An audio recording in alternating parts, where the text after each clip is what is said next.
Stop बोलने वाली बहू।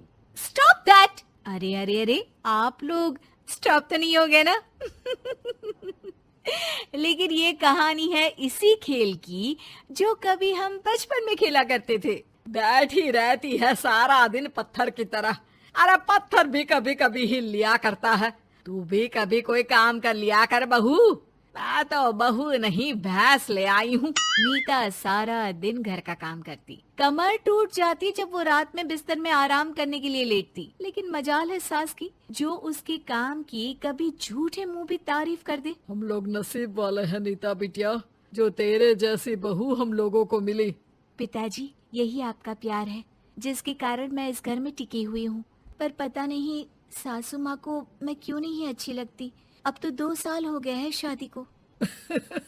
2 साल में तू ये सवाल कर रही है? यहाँ मुझे 30 साल हो गए बिटिया।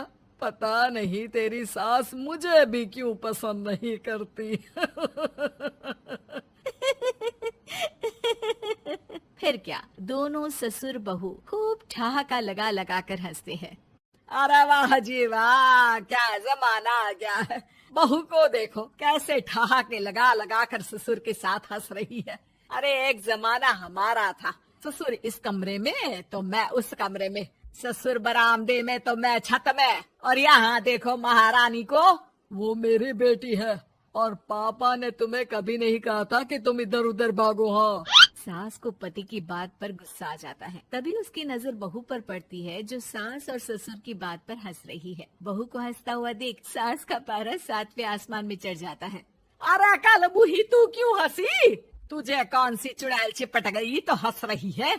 हम मियाँ बीवी का ये चलता रहता है, ये ना सोच के बीच में फूट पड़वा दी।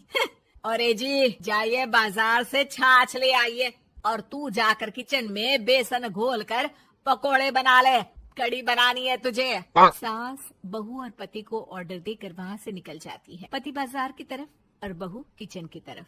हाँ, सारा काम हो गया, अब बस आराम से टीवी देखूं। उधर सास, कढ़ी खाने का बिल्कुल मन नहीं था, लेकिन जब ये लड़की खी खी करके दांत दिखाती है तो गुस्सा आ जाता है। लगता है कि मुंह नोच लो इसका।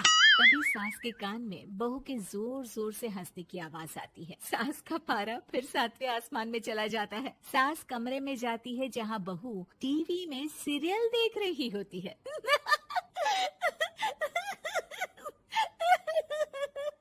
अरे पागल हो गई है तो बता दे, पागल खाने छोड़ाऊं तुझे?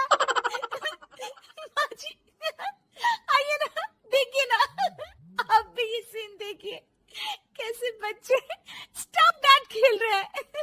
इस खेल में ना जिसे स्टॉप दैट बोल दो उसे स्टॉप होना पड़ता है।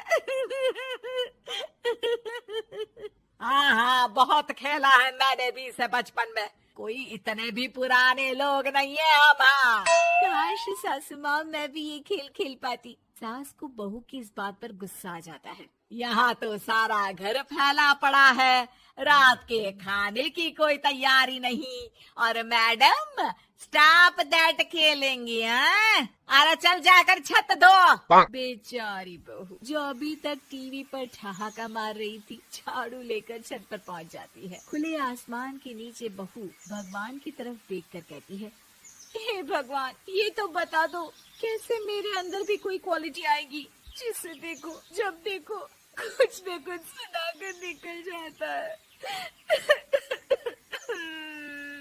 वो रोने लगती है, लेकिन करती भी तो क्या, भाग्य में जो लिखा है वो तो होगा ही। बहू पूरी छत साफ करके नीचे आती है जहाँ सास मजे से बैठकर टीवी देख रही होती है और जोर जोर से हंस रही होती है। टीवी में वही स्टॉप दैट वाला सीरियल चल रहा होता है। मासूम बहू फिर से टीवी देखने लग जाती है। कितना मजेदार गेम है। सास को फिर बहू पर गुस्सा आ जाता है। अरे उसे तो बहू के हंसने की आवाज ही चुभती है। तुझे स्टॉप दैट खेलने का बहुत मन कर रहा है ना? मुझे बोल स्टॉप दैट। अब बोल स्टॉप दैट, बोल बोल। नहीं नहीं माँ जी, कैसी बात कर रही हैं? अच्छा तो फिर हंस क्यों रही है? अरे दम में तो बोल के दिखाना मुझे स्टॉप दैट। बहू सास के जोर देने पर जोर से गुस्से से बोल देती है, स्टॉप दैट। लेकिन ये क्या, सास तो मानो किसी भूत की तरह जम जाती है। मन तो कर रहा है कि ओवर ही ना बोलूं, लेकिन ये मानेगी तो नहीं ना। तभी डोरबेल बजती है और बहू सास को ओवर बोलना भूलकर दरवाजे पर चली जाती है। अरे कमला, तू क्या करने आई है? भाभी जी काम पर रख लो ना, बहुत जरूरत है पैसों की। मैं जानती हूँ, पर मेरी सास नहीं मानेगी ना। अरे पता नहीं भाभी कैसी सास है आपकी, इतना काम तो मैं 4 घर का नहीं करती जितना वो आपसे एक घर में करवा लेती है। बहू काम वाली से खड़े होकर तकरीबन आधे घंटे बात करती है और उसे विदा कर जैसे ही घर के अंदर आती है तो देखती है कि सास वैसी की वैसी ही खड़ी है। Stop that. ये जो कह कर गई थी वो। अरे हाय, ये सासू माँ को क्या हो गया? अब ओवर बोलूंगी तो मेरी तो जान ही निकाल देगी। क्या करूँ मैं? बहू उनका हाथ पकड़कर बेड पर लिटा देती है और फिर कहती है, ओवर। क्या मेरे सर पर खड़ी रहेगी अब? क्या मैं आराम भी ना करूं? जा यहाँ से, बोला है ना कमरे में आया मत कर। जब देखो कमरे में घुसी रहती है, अलमारी को घुरती रहती है। अरे कुछ नहीं देने वाली, ज्यादा वहम में मत रहना, समझी? माफ करिएगा, मैं आपको कुछ बोलती नहीं हूँ। इसका मतलब ये तो नहीं है ना कि आप कुछ भी बोलती रहेंगी। अरे वाह जी वाह, स्टॉप दैट बोलते बोलते जबान भी खुल गई तेरी। हाँ, खुल गई और बोलूंगी भी। Stop that. अब बोलो। लेकिन ये क्या? जैसे ही बहू ने बोला स्टॉप दैट, सास हो गई स्टॉप। हे भगवान, ये क्या हो रहा है सासू माँ? लेकिन बेचारी सास स्टॉप दैट में तो बोलती बंद हो गई उनकी। वाह जी वाह, लग रहा है कि अब सारा खेल मेरे हाथ में आ गया। बहू अब सास से स्टॉप दैट बोलकर कभी खाना बनवा लेती तो कभी घर साफ करवा लेती। अरे पता नहीं, मैं आजकल थकी थकी सी क्यों रहती हूँ। बीपी भी हाई रहता है, मन करता है सोई रहूं। और मैं डॉक्टर को लेकर आता हूँ। ये काम बहुत कर रही हैं। उम्र नहीं है आपकी इतना काम करने की, और ज्यादा काम किया तो। काम तो मैं इतना कराऊंगी कि बस नाम की जिंदा रहेगी। बहुत जबान टपट टपट चलती है ना इनकी। ससुर जी समझ ही नहीं पाते कि क्यों उसकी बीवी की तबीयत खराब हो रही है। बहू शीशे के सामने कहती है, सारा काम हो रहा है, मजा ही आ गया। स्टॉप दैट होकर उनको पता ही नहीं चलता कि वो क्या कर रही हैं। अब तो जो चाहे जब चाहे सारा काम इन्हीं से करवाऊंगी। ये मेरा कमाल। क्या बोलती हूँ मैं? Stop that. बस जैसे ही बहू शीशे के सामने ये शब्द बोलती है, भूत बन जाती है।